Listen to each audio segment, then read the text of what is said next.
In Colombia's presidential elections, Gustavo Petro and Rodolfo Hernandez advanced to a second round scheduled for June 19th.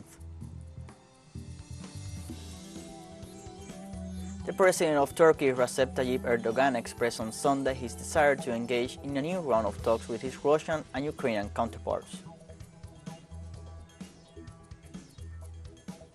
Kenya's official campaign period began this Sunday ahead of general elections to be held on August 9.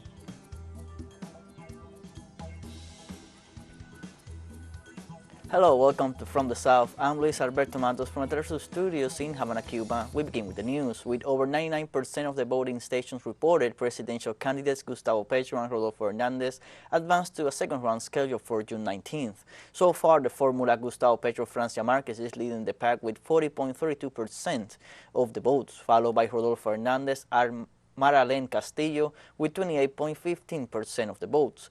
So far, Rodolfo Hernandez already addressed the nation, as well as Sergio Fajardo is out of the second round and acknowledged his defeat. Also, Federico Gutiérrez, who was presumed to be in second place, fell third with 23.88%, said he will endorse Petro's contender Rodolfo Hernandez.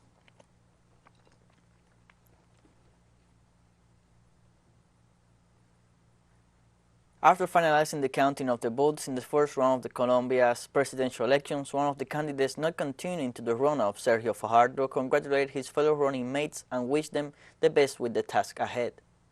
Congratulate the first people, to Gustavo Petro and Roberto Hernandez.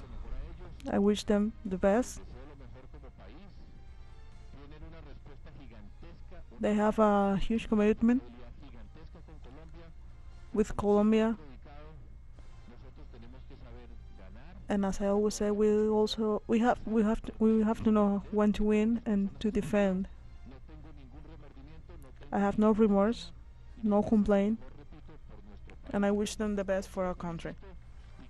During his speech before his electorate and coalition team, former candidate in Colombia's presidential elections, Federico Gutiérrez, admitted his defeat and explained that he and his team will always want the best for the country, and that was the reason that they were in the campaign in the first place. We are not, and we will never be indifferent to the future of the country, and we would like the best, to have the best for Colombia, and for that reason we were in the campaign trying to join Colombia and bring it together and get the best. So this is democracy. Sometimes you win, sometimes you lose. During his victory speech finishing the first round of the presidential elections in Colombia, candidate for the historical pact Gustavo Petro thanked his team and voters for their support and hard work and emphasized that the people from the coast will determine the change in the country. I ask every citizen that voted for other candidacies, but this time that vote for us, for Petro, for the first progressive president in Colombia.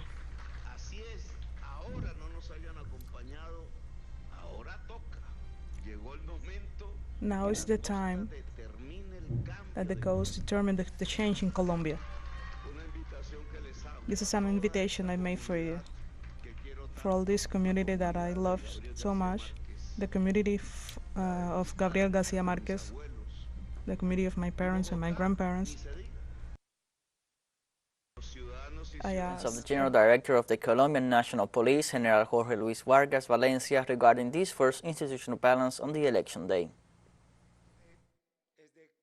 As the Minister mentioned, the report is of complete tranquility in the electoral event in terms of citizen security, coexistence, public order. As you indicated in the panorama and in the national program, we heard it with no special news. Since 3 o'clock in the morning, a device of more than 25,000 policemen moved with officials of the registry office, of the different institutions, all the material at the country level so that it would be on time at the voting sites. All the caravans, since the delivery of the material, arrived guarded by our national army and the national police to their places of destination. Gustavo Petro's campaign chief Armando Benedetti accused Colombia's registry office of violating democracy for not hiring an international audit in Sunday's presidential elections. We have no confidence in the registry office. They are violating democracy. They just knocked down 8,000 witnesses that were working and operating last March 13. There was no way they could hire an international audit. And the most serious thing, the software that makes Thomas Gregg's pre-count has not been verified by any campaign, and if they did, there is no way of knowing because they have everything locked up. And we move on to other topics. In the middle of protests, mobilizations, and an intense agenda agreed upon weeks ago at an assembly, the parents of the 33 Ayotzinapa normalistas await the third result of the report of the interdisciplinary group of independent experts. The scene of the last mobilization was in Mexico City, where they reconvened while awaiting a meeting with the subsecretary of the government, Alejandro Encinas. This was explained by Vidulfo Rosales, lawyer and spokesman for the parents of the 33 missing students.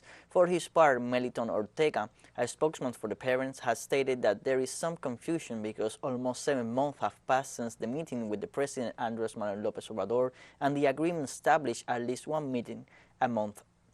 For this reason, they would continue with the action plan to pressure the executive and all federal authorities.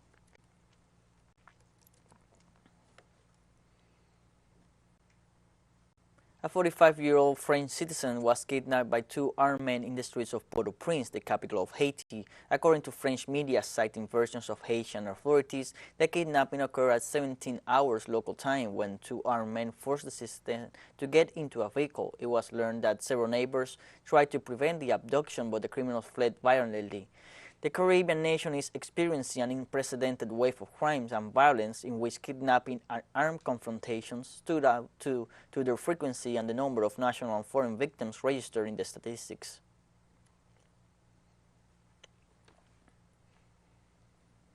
In the U.S., the victims of families of the Uvalde massacre mobilized to demand an independent investigation into the action of the police forces. They are alternating the organization of the funeral, which is expected to be attended by President Joe Biden, with political and legal proceedings to investigate all the mistakes made in the response to the Robb Elementary shooting, where 19 children and 2 teachers were killed. Politicians are increasingly pressuring Texan Governor Greg Abbott to call an emergency session to investigate not only the reasons why 20 officers remained outside the school for over an hour while the shooter murdered children, but also to review gun laws and other security measures.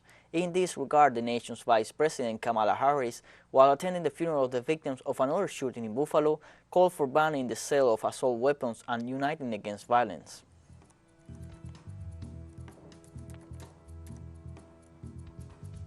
We are taking a short break now. Join us again after this.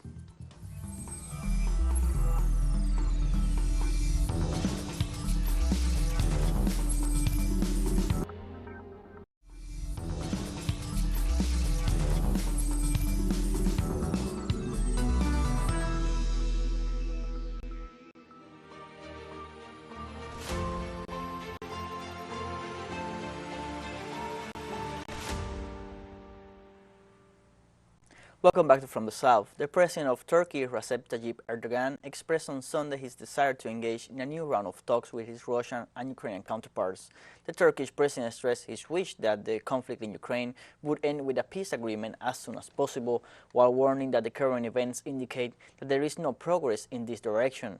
Regarding the possibility of Sweden and Finland joining the North Atlantic Treaty Organization, Erdogan said he understood Russia's concerns, since in the case of Finland, the Eurasian giant shares a direct border in the north. In this regard, President Erdogan reiterated his country's refusal to accept the membership of these 2 countries in NATO, as long as, he said, members of terrorist groups walk their streets.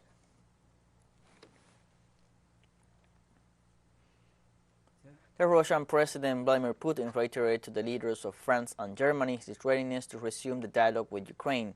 The Russian President held a telephone conversation with his French counterpart Emmanuel Macron and German Chancellor Olaf Scholz, in which they exchanged views focused on efforts to resolve the situation in Ukraine. During the telephone contact, Macron and Scholz urged the Russian President to have direct and serious negotiations with Ukraine and to seek a diplomatic solution to the conflict. Putin recalled that negotiations are frozen on the Kiev side. Meanwhile, he reiterated Moscow's readiness to continue negotiations while warning about the dangers of providing Ukraine with Western weapons.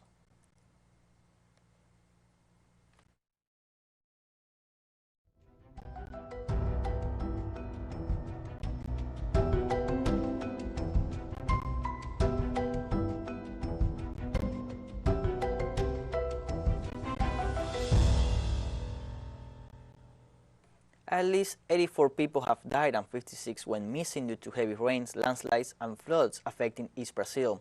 As of Saturday night, landslides caused by rains in the metropolitan region of Recife in Pernambuco had already left numerous victims. The downpour started early last week in a phenomenon that spread through the regions of Alagoas, Paraíba, Sergipe, and Rio Grande do Norte, and intensified in the last few days. The Minister of Regional Development, Daniel Ferreira, warned of the importance of the affected population to follow the guidelines of the Civil Defense for self-protection, as there are forecasts of more strong rains.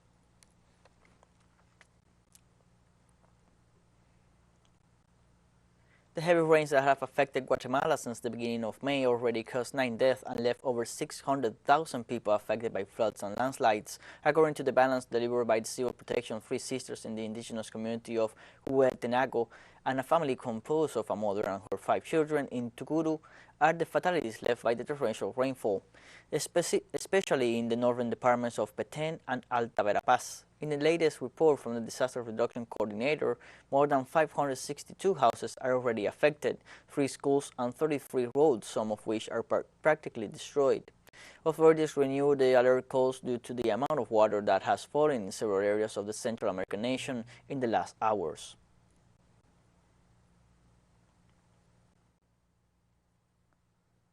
Iran's vice president held talks on climate change and drought in Iraq on Sunday, alongside the Iraqi foreign minister.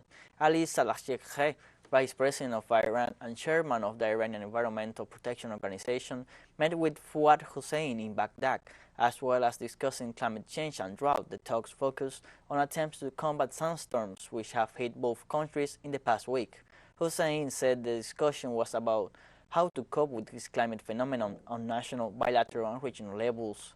Salah added that the countries would utilize all international means to be able to start the executive phase of controlling the origin of those storms.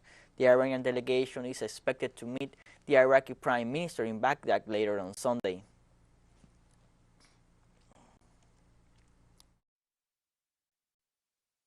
We are confident that through dialogue, we can solve many of the problems without interference by foreign countries, and we can create, God willing, a regional convergence regarding the issue of dust storm control. And we have more news coming up after a final short break, so don't go away.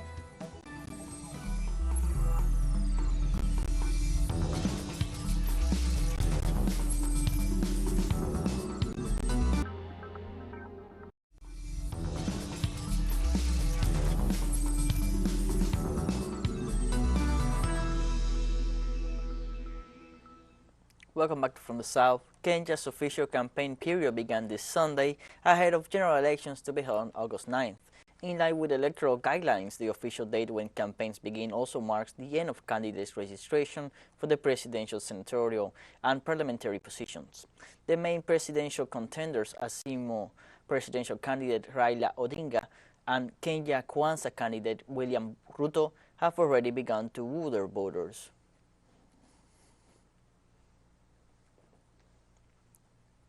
Hundreds of people took to the streets of the Sudanese capital, Khartoum, to demand the release of 4 people accused of fatally stabbing a senior police officer during anti-coup protests in 2019. The trial against the 4 people accused of fatally stabbing General Ali Barrema during anti-coup protests began in the capital this Sunday. The judge ordered an investigation into allegations the 4 had been tortured in custody and adjourned the court until June 12. Hundreds rallied in front of the courthouse to demand the release of the defendants. In March, the prisoners held a week-long hunger strike in Kobo prison to protest against inhumane treatment, police brutality, and a lack of due process. Last year's coup ended a transition to civilian rule after the 2019 ouster of President Omar al-Bashir. The United Nations, along with the African Union, have been pushing to facilitate Sudanese-led talks to resolve the crisis.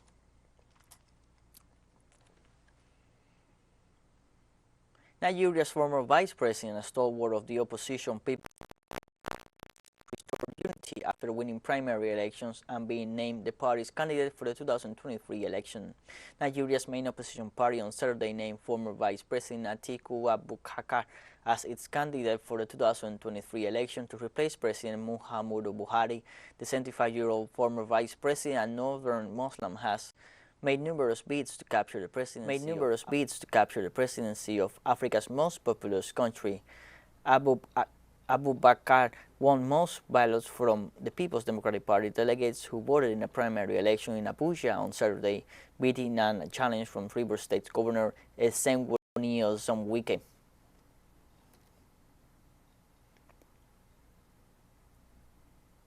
More than 30 people were killed in a stampede in southern Nigeria during an overcrowded church charity event where food was being distributed. Local police and witnesses reported that shoes and sleepers lay scattered on the ground when police tried to force their way into the event. A local King's Assembly church organization was offering food and gifts for the impoverished at the Port Harcourt Polo Club when a mammoth crowd got out of control. Nigeria has seen several stampede tragedies over food distribution in recent years, including an aid agency food program in North Borno State where 7 women were trampled to death last year.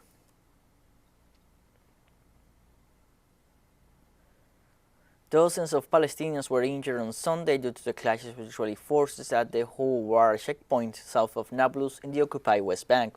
The Palestinian Red Crescent Society affirmed that 52 injuries were reported in confrontations with Israeli forces in the Nablus governorate. Palestinian sources reported clashes near the Houwar military checkpoint and the town of Beita, south of Nablus, before the start of a Palestinian march during which Israeli forces fired bullets, tear gas, and sound bombs, causing dozens of suffocation. Resistance fighters of Al-Quds Brigade opened fire at Israeli forces near the Houwar checkpoint in Nablus.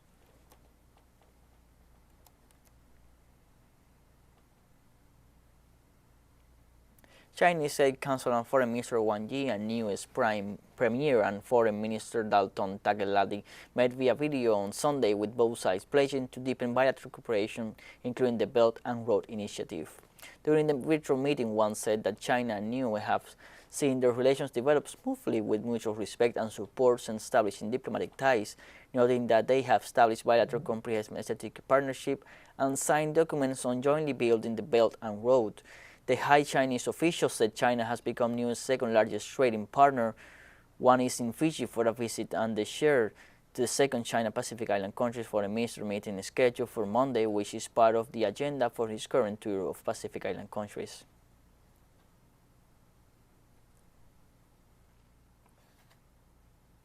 China's Manned Space Engineering Office informed that the Long March 5B Y3 rocket, which will be used to launch the Wentian Lab module of the Chinese space station, arrived at its launch site in South China's Hainan province on Sunday. The Chinese office said the rocket will enter the on-site final assembly and testing stage with the Wentian Lab module, which arrived at the Wanshan spacecraft launch site earlier. Preparations work for all systems involved in the launch mission is currently underway. This year, China will complete the in-orbit construction of its space station. It has planned 6 launch missions, including the launch of 2 lab modules, 2 cargo spacecraft, and 2 crewed missions.